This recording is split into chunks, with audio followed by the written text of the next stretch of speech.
Okay, Brandon, this is the video you were looking for. It gets a little bit out of focus, and the sound is kind of grainy, but you should get the general gist.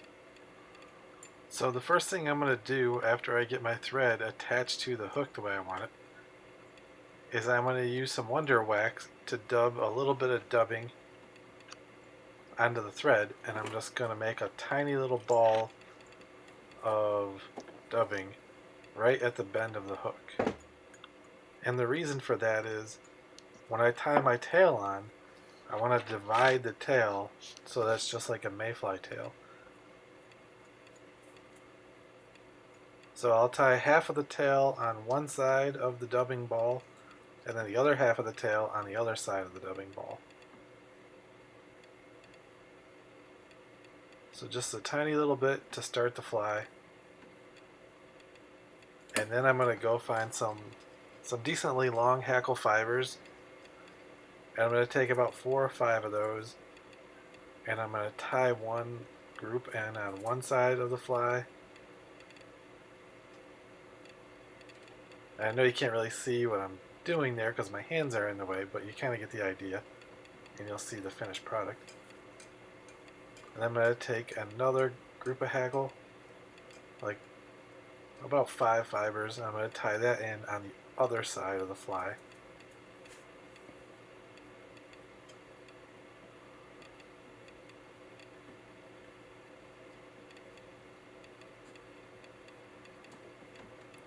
And then when a trout is looking up at that, he's just going to get that general mayfly silhouette with those divided tails that they have.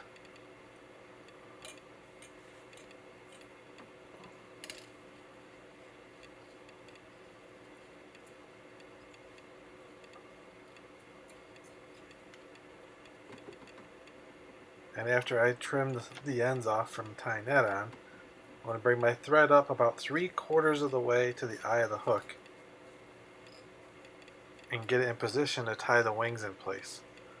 And so for the wings, I'm going to grab some elk hair because it's nice and stiff and it won't flare out like the deer hair. And you'll notice, I'll try to get the fibers in here so you can see them. The tips of that elk hair are going to be very uneven when you first cut it. So I'm going to drop that in a hair stacker and I'm going to even those tips out. That way when you tie them in, you'll have a nice even set of wings. I'm also going to pull all the underfur out of that elk hair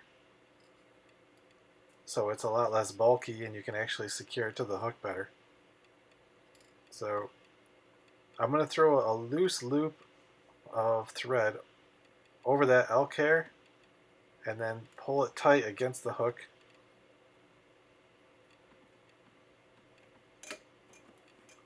And then what I'm going to end up doing is I'm going to first trim those ends off, and then I'm going to take my thread and use that to figure eight, a figure eight pattern through those fibers to divide them into 2 separate wings. A lot of people like to tie their comparaduns without dividing the wings, but you know my style and I like to divide them. I think it looks better and I think it makes your comparadun ride more even on the water. And I think it also gives your fly just a more general mayfly silhouette as it's drifting on the water. So yeah, I know my hands are in the way, but you kind of can see what I'm doing there. And then I'm going to take a bunch of wraps in front of that too to get those fibers to stay straight up 90 degrees up off the hook. So then you can see you've got your tail in there and you've got your wings in. And really after that, it's just a matter of the body. So I'm going to use the same color dubbing that I used for that little ball to divide the tail fibers. And I'm going to do my best to kind of taper that body so that it starts off kind of a lot narrower in the abdomen and kind of beefs up a little bit in the thorax. Most of the time I tie my comparaduns a little bit on the beefy side.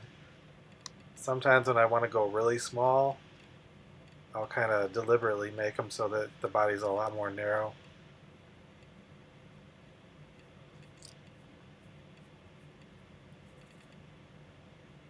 So yeah, use the Wonder Wax again and get that dubbing twisted on nice and even.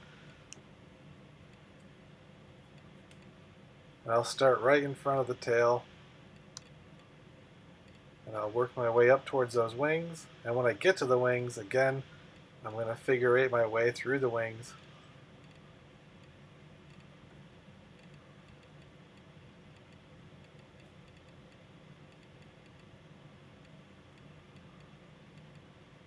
And that thorax area right around the wings definitely gets a little bit beefier than it does in the rear there towards the tail fibers. In this case, I didn't put quite enough dubbing on. I had a little bit too much room between the wings and the hook and the eye of the hook. So I'm just going to put a little bit more on there to make the very front of the fly complete. And I'm just going to wind that right down, and then I'm going to be right in position to just form a little bit of a head for the fly. And then I'm just going to throw 2 whip finishes in there. When I do that, I'm only going to go around the whip finish about 5 or 6 times. If you do it too many times, then your knot just doesn't want to pull nice and tight, and it actually can make the thread bunch up and break. And that's basically it. I'm not going to put head cement on that fly. Those little tiny tiny heads with the whip finish seem to hold really well. Plus, I don't want to put anything on there that's going to help it get heavier and sink. I'll take and trim a little bit of excess off, which is probably not even necessary. And you're done. The next step is throw it in your fly box and tie some more. Here's a couple other shots here so you can really get a good look at the finished product. And yeah, that's that.